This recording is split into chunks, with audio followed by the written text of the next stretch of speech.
மகர ராசி நேயர்களுக்கு ஜோதிட வாசஸ்பதி சுந்தரமூர்த்தியோட அன்பான வணக்கங்கள். சனிப்பெயர்ச்சி வாக்கிய பஞ்சாங்கத்தின்படி டிசம்பர் மாதம் 20ஆம் தேதி சாயங்காலம் 5:20 நடக்குது. அது திருநள்ளாறு சனி பகவான் ஆலயமாக இருக்கட்டும், குச்சனூர் ஆலயமாக இருக்கட்டும், திருக்கொள்ளிக்காடு ஆலயமாக இருக்கட்டும், உங்கள் உள்ளூர் சிவன் கோயிலாக இருக்கட்டும், எல்லா இடத்துலையும் டிசம்பர் மாதம் 20ஆம் தேதி சனிப்பெயர்ச்சி விமர்சையாக நடக்கும். அங்கே போயிட்டு வாங்க. ஏற்கனவே ஜென்ம சனியாக இருந்தவர் கிட்டத்தட்ட 5 வருஷம் 5.5 வருஷத்தை தாண்டி படாத பாடுபட்டீங்க. ஒரு பெரிய அனுபவத்தெல்லாம் பார்த்துருப்பீங்க. உங்கள் வேலையை குறைச்சிருப்பாங்க, உங்களை டிஸ்கரேஜ் பண்ணியிருப்பாங்க.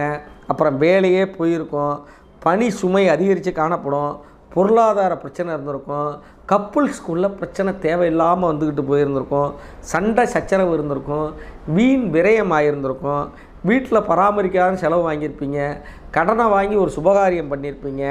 இது எல்லாம் போய் ஒரு நல்ல மாற்றம் காணக்கூடிய சுப விரயங்கள் ஏற்படக்கூடிய ஒரு நல்ல காலமாக இந்த சனி பயிற்சி உங்களுக்கு அமைய போகுது. ஏன்னா இருக்கிறதுலே கொடுமையான சனி எதுனா 7.5 சனியில் ஜென்ம சனி தான்.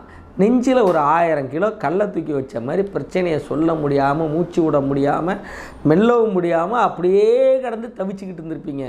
வேலை போயிருக்கும், தொழில் நஷ்டமாக இருந்திருக்கும், பொருளாதார இழப்பு இருந்திருக்கும். இது எல்லாத்தையும் முடிச்சுட்டு 2ஆம் அதிபதி 2ஆம் வீட்டில் ஆட்சியாக இருக்காருன்னு நினைங்க. ஏன்னா சனியோட மகரத்துக்கும் அதிபதி சனி தான், கும்பத்துக்கும் அதிபதி சனி தான்.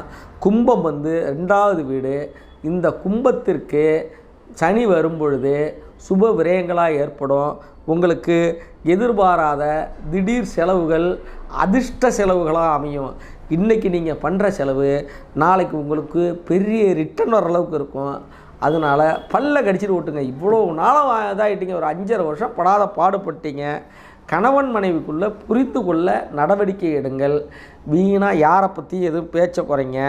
பேச்சை குறைப்பது யாரையும் நம்பாதீங்க. கொஞ்சம் நல்லா இருங்க. நீங்கள் நம்பி ஒரு வார்த்தையை விடுவீங்க, 1க்கு 4ஆக போய் சேரும். அவங்க 1 சொல்லுவாங்க, 3க்கு 5ஆக இங்கே புரிஞ்சுப்பீங்க. இந்த பிரச்சனை வேண்டாம். சாட்சி கையெழுத்து போடாதீங்க. குழந்தைகள் பாக்கியம் இல்லாதவங்களுக்கு குழந்தைகள் கிடைக்கும்.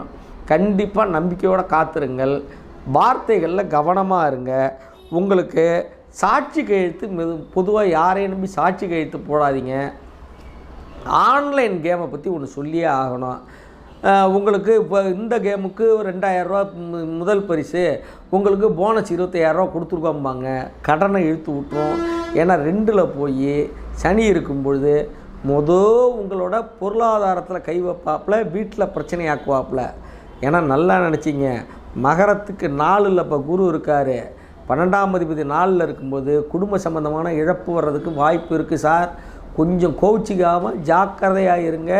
நீங்கள் ஆன்லைன் கேம்லேயோ ஷேர்லேயோ இதே போல் சூதாட்டங்கள்லேயும் ஈடுபடாதீங்க. நேர்மையான வழியில் இருங்க. உடலை ஃபிட்டாக வச்சிங்க. உடலை வருத்தி வேலை செய்யுங்க.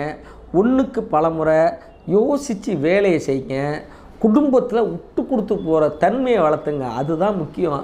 நீ சொன்னால் சரியாக இருக்குன்னு வீட்டுக்காரவங்கள்ட்ட புருஷன் சொல்லணும். நீங்கள் சொன்னால் சரியாக இருக்குன்னு புருஷன்கிட்ட வீட்டுக்காரமாக சொல்லணும். நீ என்ன சொல்கிறது, நான் என்ன கேட்குறது அப்படிங்கிற நிலைமைக்கு போகாதீங்க. டைம் கொஞ்சம் கோச்சாரப்படி கொஞ்சம் சுமாராக இருக்குது. அதுக்கு தகுந்தபடி நீங்கள் நடந்துங்க. இப்போ சனியை பொறுத்த வரைக்கும் 3ஆம் பருவ 4ஆம் இடத்தை பார்க்க போகிறாரு, 8ஆம் இடத்தை பார்க்க போகிறாரு, 11ஆம் இடத்தை பார்க்க போகிறாரு. தேவையில்லாமல் மற்றவங்க பிரச்சனையில் தலையிடாதீங்க. ஏன்னு கேட்டால் ஏன்னு சொல்லுங்கள். இல்லைன்னா வாயை மூடிட்டு இருங்க. கடன் பிரச்சனை கொஞ்சமாவது தீரும்னு நம்புவோம். ஏன்னா 8ஆம் இடத்தை சனி பார்க்கறதுனால, 2ஆம் அதிபதியாகி பார்க்கறதுனால ஒரு கடனை முடிச்சுட்டு இன்னொரு இடத்துல கடன் வாங்கி குறைஞ்ச வட்டிக்கான கடனாக இருக்கும். அந்த கடனை வாங்க போகிறீங்க. எச்சரிக்கையாக இருங்க. சாப்பிட முடியல, தூங்க முடியல அப்படின்னு பார்க்காம உடல் ஆரோக்கியத்தில் ஒரு செக்கப் பண்ணிங்க. 4ஆம் இடத்தை போய் சனி பார்க்கறதுனால அந்த 4ஆம் இடம்ங்கிறது இருதயஸ்தானம். அந்த இருதய ஸ்தானத்தில் சித்திரை மாதத்தில் ஏதோ ஒரு பிரச்சனை வர்றதுக்கு வாய்ப்பு இருக்குது. கவனமாக இருங்க. மூத்த சகோதரர் மூலமாகவும் பிரச்சனை ஏற்படுறதுக்கு வாய்ப்பு இருக்குது. ஆனால் ஷேர் மார்க்கெட்டு மூலம் திடீர்னு ஒரு லக்கடிக்கும். ஏன்னா 8ஆம் இடம் எதிர்பாராத அதிர்ஷ்டத்தை குறிக்கக்கூடிய இடம். அங்கே 2ஆம் அதிபதி இருந்து 8ஆம் இடத்தை பார்க்கறதுனால ஷேர்லேயோ ஆன்லைன்லேயோ திடீர்னு ஒரு அதிர்ஷ்டத்தை கொடுக்கும். ஆனால் சனி விரயஸ்தானத்தில் இருக்கிறதுனால கொடுக்கறத கொடுத்து பிடிங்கிடுவாப்பில்.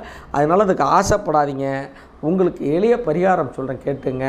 தேய்பிரை அஷ்டமி அன்னைக்கு பைரவர் சன்னதிக்கு போய் திராட்சை ரசத்தை வைத்து வழிபாடு செய்து பூசணிக்காய் தீபம் ஏற்றுங்கள். உங்கள் பிரச்சனைகள்லாம் கரைந்தோடி போகும். அனைவருக்கும் இறைவன் அருள் கிடைக்க வேண்டும். நன்றி, வணக்கம்.